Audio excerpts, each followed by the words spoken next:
Hello, oke sob semuanya. Tentunya kalian balik lagi bersama gua Nuno di konten serunya sepak bola, konten yang kalian selalu tunggu-tunggu dan akan selalu kusajikan untukmu sob. Lah gitu aja. Kali ini kalian akan gua ajak untuk memasuki konten serunya sepak bola Eropa kembali karena gue pengen membahas apa ya? Bursa-bursa transfer yang mulai cukup hangat di Eropa. Tadinya sempat berjalan spis-spis stagnan aja, sekarang sudah mulai menggelitik yaitu di yang pertama Joao Pedro yang baru didatangkan dari Brighton Hove Albion.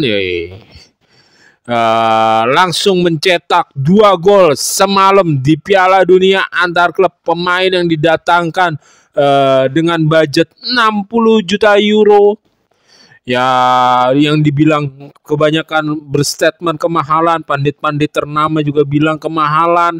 Ya gue setuju, itu kemahalan gitu ya kan. Ya nggak bisa teruji juga sob, nggak bisa langsung ini lo Joao Pedro di kaca, depan kaca mantep lo mencetak 2 gol lo di Piala Dunia antar klub. Lo lihat dulu lawannya siapa. Tetapi bukannya gua benci Joao Pedro atau gimana nih sob. Pemain ini berapa kali di musim kemarin, musim sebelumnya gua pasang juga di fantasi Premier League gua. Bukannya gua jadi apa ya, memantau dan kebayang-bayang figur pemain ini. Ya kalau harganya 30 sampai 40 juta ya oke lah. Pemain ini ibaratnya masih nggak sangat muda sih, masih muda, bakatnya masih bisa dibentuk, masih bisa dipupuk. Pemain ini mempunyai akurasi syutingan yang bagus, berani melakukan syutingan di luar kotak, dan terbukti juga semalam lawan di Piala Dunia antar klub. Lawan apa tuh semalam, Fluminense, klubnya Thiago Silva, mantan kapten Chelsea. Tetapi ya gimana ya, nggak bisa dijadikan apple to apple perbandingan gitu. Lu lawannya klub Brazil, walaupun itu fasenya udah nyampe semifinal, tetap itu disease klub Brazil gitu. Gue tetap beranggapan itu tim Brazil gitu, yang lo bakal ketemu tim yang lebih keras tiap weekendnya. Bahkan Chelsea kan main di Eropa di musim ini, main di Liga Champion kan, ya lo bakal ketemu kawan yang lebih keras, lebih solid, bahkan timnya udah lebih matang, lebih agresif lagi di setiap weekendnya. Bahkan weekend bisa 2 kali. Bakal teruji nggak Joao Pedro? Dia punya talenta, punya bakat, yes, gua nggak memungkiri itu. Tetapi ke depannya ya 2 gol yang kemarin dari luar emang bagus, tetapi ya sebatas bisa dinikmati, tapi belum teruji lah gitu. Ya masalah kepindahan yang gue mau, masalah sign kontrak kepindahan ke Chelsea-nya ya udah oke, bagus kok, oke. Tetapi dengan harga yang segitu ya gue tetap bilang kemahalan. Gue bakal tetap setuju kemahalan sob gitu. Joao Pedro ini di Brighton juga apa ya, bagus, sering bergantian sama Welbeck mencetak gol. Dia mau bergerak dari kiri, kadang-kadang dia jadi second striker juga di tengah, jadi striker di tengah juga ya. Terus dia yang emang dia lebih sering bermain di lini kedua di belakang striker utama, yang mendobrak-abrik lawan ya. Tetapi itu main di tim besar, mentalnya tuh akan berbeda gitu. Mentalnya akan apa ya, akan lain gitu ketika lo main di Brighton, yang tim yang tadinya kuda hitam nih. Di Chelsea kan tim Liga Inggris dengan kebesarannya, dengan banyak duitnya, bakal beda tekanannya gitu sob. Ya jadi masalah Joao Pedro yang kemarin golin 2 gol lawan Fluminense di ajang Piala World Cup antar klub ya bagus kok golnya, syutingan buset dah melengkung gitu, keren ya. Selamat dinikmati ya. Gue setuju Joao Pedro pindah ke Chelsea, cuman ya kemahalan dan belum teruji aja. Oke sob, di poin selanjutnya Manchester United, klub besar juga, klub besar yang lagi tertidur di Premier League ini. Udah berapa musim nggak tahu, udah lama, pokoknya udah lumayan lama dah mengistirahatkan, tidak tidak mengajak bergabung terlebih dahulu pemain-pemain yang mau masuk daftar jual yang sedang dipasarkan, yang di apa namanya, yang dia akan diangan-angan akan pergi keluar dari kubu Old Trafford, ya nanti mungkinan dia sepekan 2 pekan kalau misalkan belum tawaran yang serius baru mungkin bergabung ke latihan gitu, tetapi disuruh fokus dulu gitu untuk mendapatkan klub baru, yaitu ada misalkan ada Marcus Rashford, ada Garnacho, ada terus ada Sancho, terus ada Anthony, yang Garnacho dinilai pasar akan dijual sebesar 45 juta euro oleh Manchester United, sedangkan Marcus Rashford mencapai 40 juta euro. Terus kalau siapa lagi? Dua lagi. Sancho 28 juta euro dan Anthony 35 juta euro, ya termasuk harganya nggak terlalu mahal kayak Anthony dan Sancho, ya drop jauh gitu dengan harga pembeliannya Manchester United. Ya emang susah buat mendapatkan pemain ini. Pemain kan rata-rata tawarannya tuh kayak dari Anthony, Sancho dengan harga segitu rata-rata malah munculnya tawarannya peminjaman lagi. Ya cuman kalau gue berbicara kepada 4 pemain yang gue sebutkan ini, walaupun ini pemain, ada satu pemain yang benar-benar kalau defense tuh suka males, defense bikin gregetan fans-fansnya.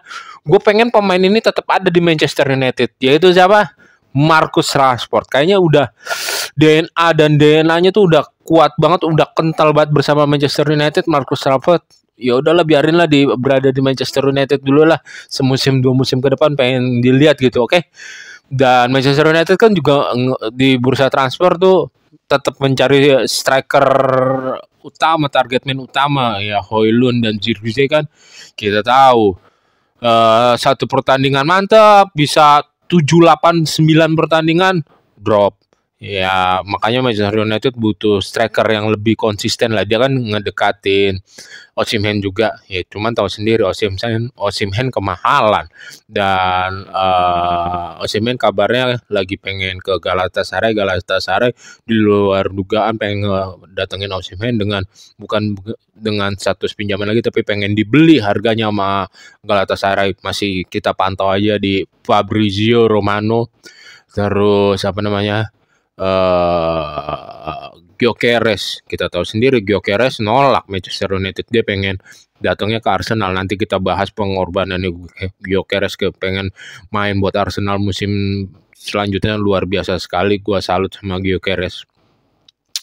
Terus ada rumor juga, kabar burung yang beredar.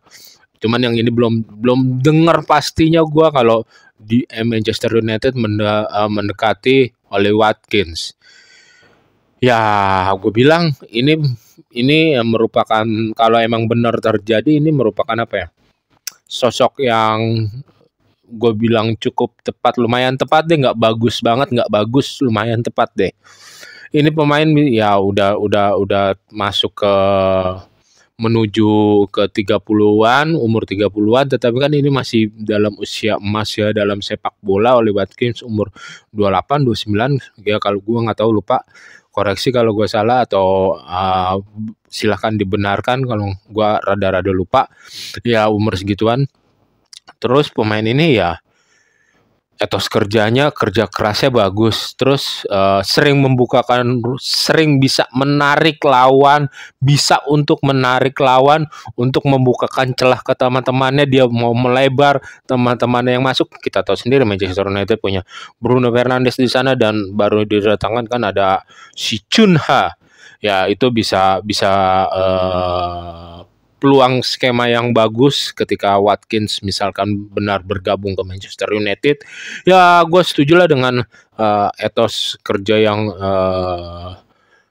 dimiliki Watkins. Ya siapa tahu memang cocok untuk Manchester United yang membutuhkan striker target man utama ini gitu, untuk memberi kaca kepada Højlund dan Zirkzee, oh ini loh tugas striker utama tuh seperti ini gitu. Untuk ya tuh kurang lebihnya untuk Højlund dah. Oke. Kita masuk ke pembahasan poin selanjutnya, yaitu untuk poin yang selanjutnya yaitu untuk Arsenal. Arsenal benar-benar aktif banget terlihat aktif lah di bursa transfer musim ini sob. Setelah terakhir dia misalkan mendatangkan Zubimendi, terus mau mengeluarkan Partey, Jorginho juga udah keluar gitu kan. Ya dia tetap mau mendatangkan Gyökeres juga rela potong gaji. Itu salah satunya yang gue membuat dia salut. Gyökeres dipasang harga oleh manajemen dengan harga yang mahal. Dia marah ke manajemennya, dia berani marah ke manajemennya, dia berani berontak ke manajemennya, dia berani melakukan protes keras dan berani untuk memotong gajinya Gyökeres ketika akan pindah ke Arsenal, dan sebesar berapa? 2 juta euro kalau nggak salah. Dan gajinya tersebut ataupun hasil potongan gajinya juga dia berani untuk membiayai pembicaraan, pokoknya diskusi agar transfer itu terjadi, transfer itu terbentuk. Dia mau memfasilitasi lewat potongan gajinya tersebut. Benar-benar keren sih ini pemain gitu. Ya dia mau pindah ke klub Arteta, dia tahu Arsenal di bawah Arteta bisa bermain dengan pola menguasai, pola dengan skema menyerang. Ya, dan sosok puzzle yang hilang mau ketemu nih Gyökeres, cuman bukan garansi dia bisa langsung juara di Premier League nanti. Masih ada masih ada Liverpool sebagai juara tahun, masih ada Manchester United, Manchester City yang musim besok bisa bangun dan mengejutkan gitu. Dan satu lagi yang pengen didatangkan Arsenal yaitu Madueke dari Chelsea, akan menyeberang dia dari kubu Chelsea sesama tim London. Ya pemain-pemain Arsenal dan Chelsea kan banyak tuh yang pindah-pindah main, yang tadinya bekas Arsenal main di Chelsea. Kalau nggak salah ada beberapa pemain tuh, salah satunya Fabregas. Terus siapa lagi ya? Ya tolong sebutkan yang lainnya sob. Ya Madueke ini kalau bisa dibilang bakal cocok ke Arsenal juga. Gue setuju dia pindah ke Arsenal juga. Sementara kan di Chelsea dia nggak kepake juga tuh. Sekarang ada Joao Pedro, ada Neto, ada Palmer, dan siapa lagi tuh sih, ya itulah. Dia kan Madueke kan pengen memperebutkan starting 11 line up pemain, walaupun susah juga saingannya di Arsenal. Ada Martinelli, ada Saka kan, ada Odegaard. Mau ditaruh mana ya dia mesti bersaing dengan misalkan yang posisinya mirip-mirip ya Bukayo Saka, yang posisinya ketiplek sama gitu ya, walaupun misalkan bisa bermain di sisi lainnya, di sisi kirinya, di sisi Martinelli gitu ya. Cuman kepindahan Madueke dari Chelsea ke Arsenal ini gue dukung sob. Cuman harganya nggak gue dukung juga. Gue bilang harganya tuh kemahalan. Kalau 40 juta, 45 juta, 40 juta lah. Ya masih make sense lah, masih masuk akal. Ini 50 juta sampai 60 juta lah kepindahannya yang dikabarkan dari Arsenal, dan kayaknya akan dikontrak panjang juga selama 5 tahun oleh Arsenal. Madueke ini sampai Juni 2030. Berbeda tadi, oh ya sampai lupa gue mau ngingetin yang tadi gue bahas Joao Pedro kepindahannya ke Chelsea itu baru dikontrak dia tuh sampai 2032, 7 tahun dikontrak, 6 tahun 7 tahun dikontrak sampai 2032 tuh. Kontrak panjang buat Joao Pedro ke Chelsea. Balik lagi ke soal Madueke ya kepindahan ke Arsenal kalau emang benar terjadi dengan harga segitu kemahalan. Cuman Arsenal butuh sosok Madueke juga sosok yang pantas bermain di Arsenal, bakal killer nih Arsenal, bakal lebih konsentrasi untuk memperebutkan gelar juara Liga Inggris. Cuman kalau dibilang bakal juara di Liga Inggris ya nggak pasti juga sob. Cuman persentase dia bakal juara di Liga Inggrisnya tuh lebih lebih besar, 80 sampai ya 80% lah kalau Gyökeres dan Madueke, 85% lah kalau Gyökeres dan Madueke bergabung, kesempatannya ya gue berani bilang sebesar itu ya. Tetapi kan kita bisa lihat nanti, Arteta kan suka suka aneh-aneh, suka ada aja ulahnya gitu yang tak terduga oleh para fansnya kadang-kadang. Ya kalau Gyökeres dan Madueke bergabung di Arsenal, sesuatu yang luar biasa juga sih buat Arsenal, terutama di Gyökeresnya. Oke sob, sekian karena menemukan puzzle yang hilang selama ini ya, walaupun nggak sebagus Haaland, Vlahovic, Osimhen, tetapi misalkan nilai Haaland, Vlahovic, Osimhen di 95, di Gyökeres ini ya 80-85 dapat lah ya. Ini kan puzzle yang hilang tuh udah ketempel gitu. Oke. Walaupun nggak yakin juara juga. Jika kalian menyukai dan menikmati konten serunya sepak bola bersama gua Nune, jangan lupa untuk subscribe, comment, like, and share, and see you and bye bye. Ingat, paling penting apa? Jaga kesehatan.